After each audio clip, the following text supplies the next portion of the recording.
Hello, my name is Frank, and I'm happy that you're going to be able to take this trip with me to Thailand and Cambodia. It was wonderful.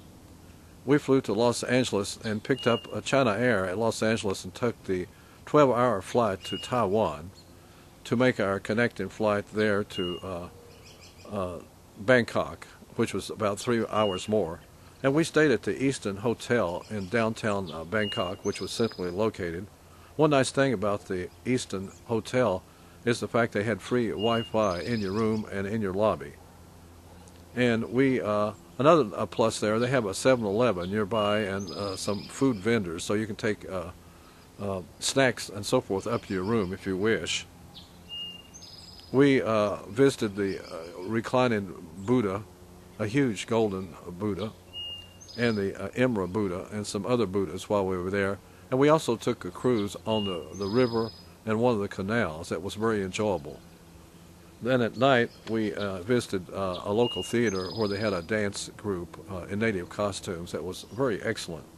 And we were fortunate in having Anil as our guide. He was extremely knowledgeable in the history and the geography and the customs of Thailand. After a few days there, we moved upward to the Ayutthaya, the Kanteri Hotel in Ayutthaya. This is the ancient capital of Thailand, and they had we went to some of the ruins there, and one of them was almost a replica, except it was smaller than Angkor Wat. So after a spell, we moved further upstream or whatever to the Felix River Kwai resort. They had free Wi-Fi there in the lobby, and it was extremely beautiful. The courtyard looks like a botanical garden. It's very attractive by the river. We walked on the bridge on the River Kwai. My wife took the locomotive train ride up through the mountains there at the bridge on the River Kwai. So after 2 or 3 days there, we drove to Bangkok and caught the plane over to Cambodia. And in Cambodia, we stayed at the Borel Angkor Hotel near the ruins, and the ruins were fantastic. We had a wonderful time. So I hope you enjoy this trip with us today, and thanks for coming along.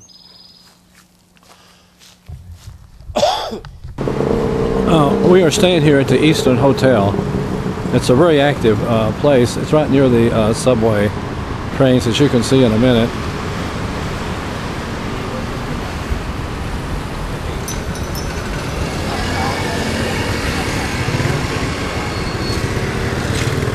It's a very busy street.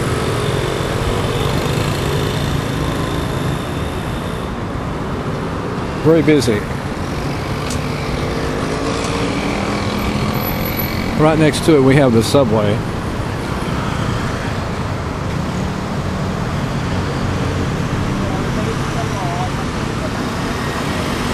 It's very hard to get across.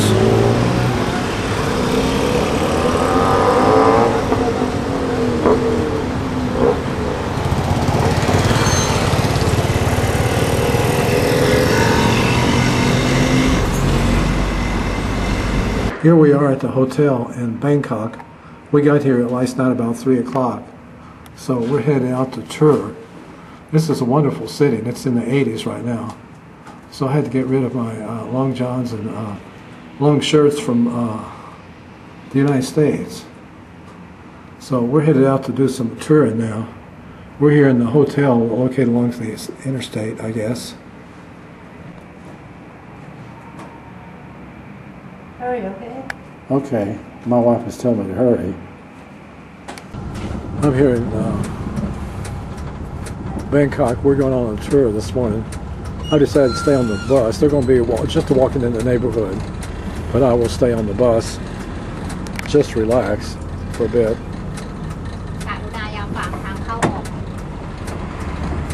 As you notice, we're driving on the left side of the road here, like in Great Britain or Spain.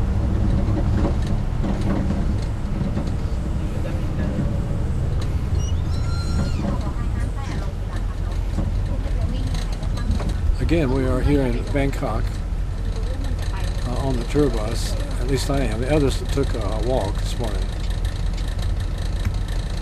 And I decided, because of my problem with my leg, that I would just take it easy on the bus instead of moseying along. It's nice to have these countdown lights here in the city. It gives you a little warning of how long it might be.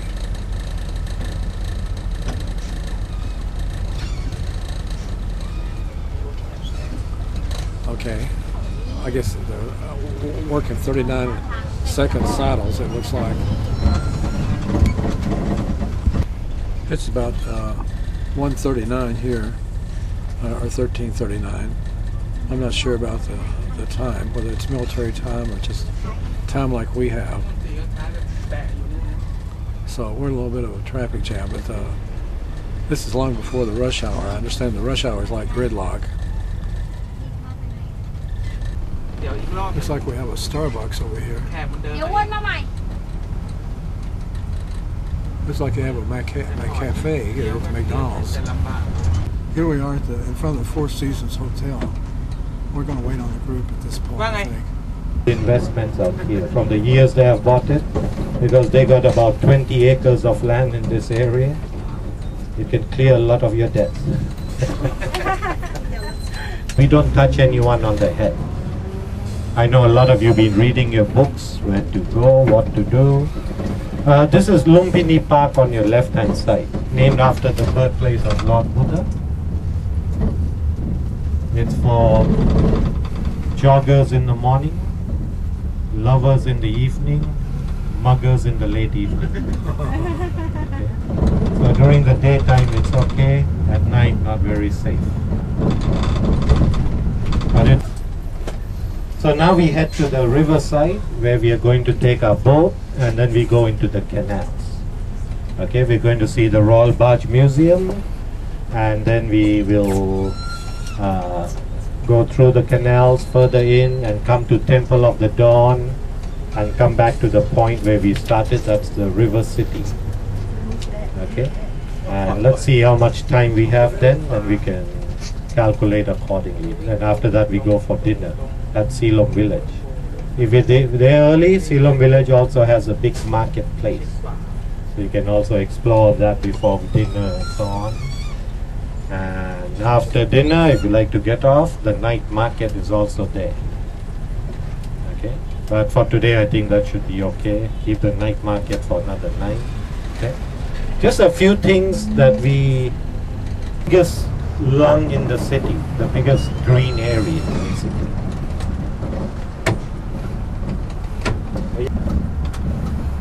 So the big festival today, what is it? Maka Puja Day. Maka means a lot. Puja, pray. So a lot came to pray, or actually the saying goes there were 1,250 people or monks that came to meet Lord Buddha, same place, same time, same day.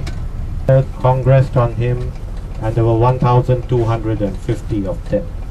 And that's when Buddha gave his first sermon, or his first preaching basically. Okay, that's why it became like a miracle, the 1,250 of them coming to the same spot.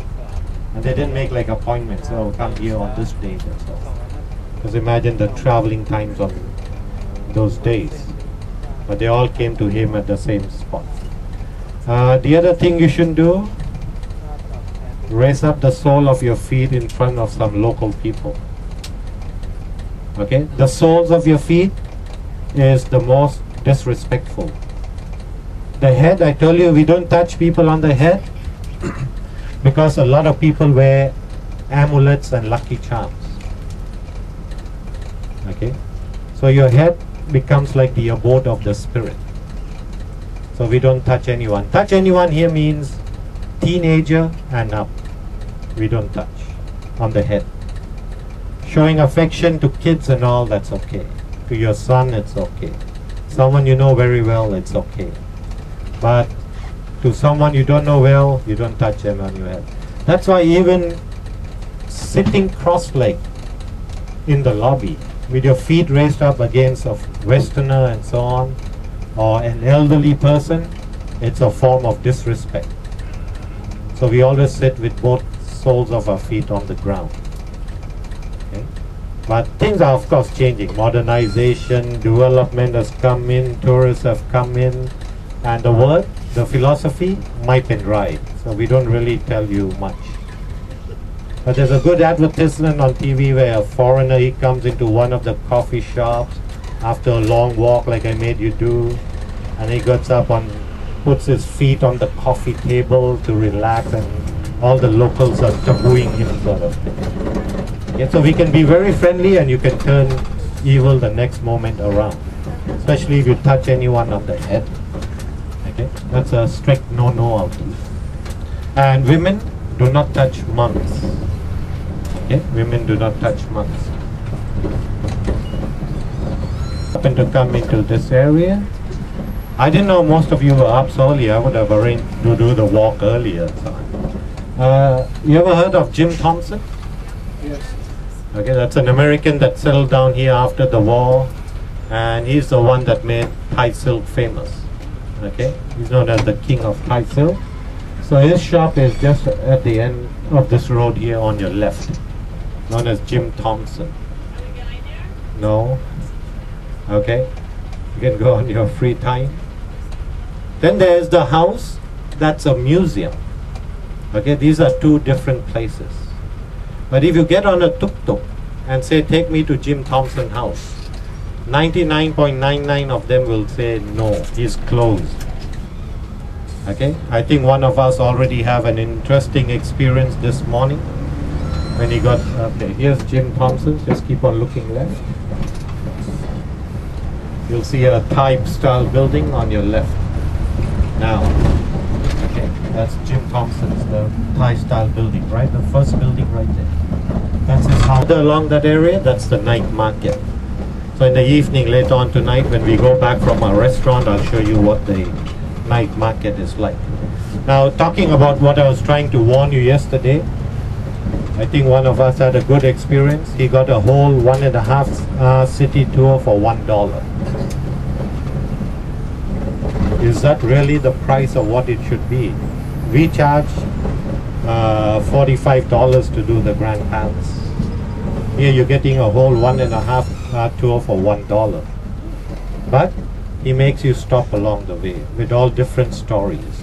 Just like I was telling some of you how taxi drivers, if you get on a cab, and he comes around and he says, you know, he pulls out a packet of jewelry. He says, the last traveler left this on my cab. The bill in it says $3,000. I'll sell it to you for $1,000. As a tourist, you'll be surprised someone takes it. 4. But the movie, The King and I, is not permitted to be shown here. So I've never seen it. You can tell me about it. It's very good. What I'll show you on the pirated videos if you want. No, we don't appreciate that movie culturally. Historically accepted as a point of view. So when 20th Century Fox was doing a remake of the movie with Jodie Foster and Chow Yun-fat and all, nothing is made in Thailand. It was all made in Malaysia. Why? Because the script doesn't portray what Thailand is really like. You want to see about movie about Thailand? You should see Naresuan the Great or Suriyo Thai. Okay? These are two movies. They're like 7-8 hours long.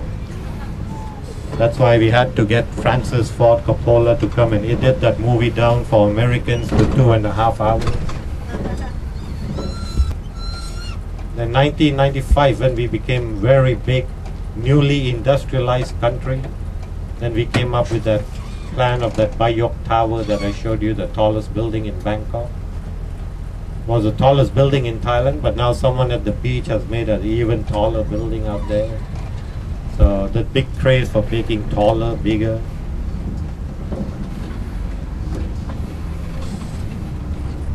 It's all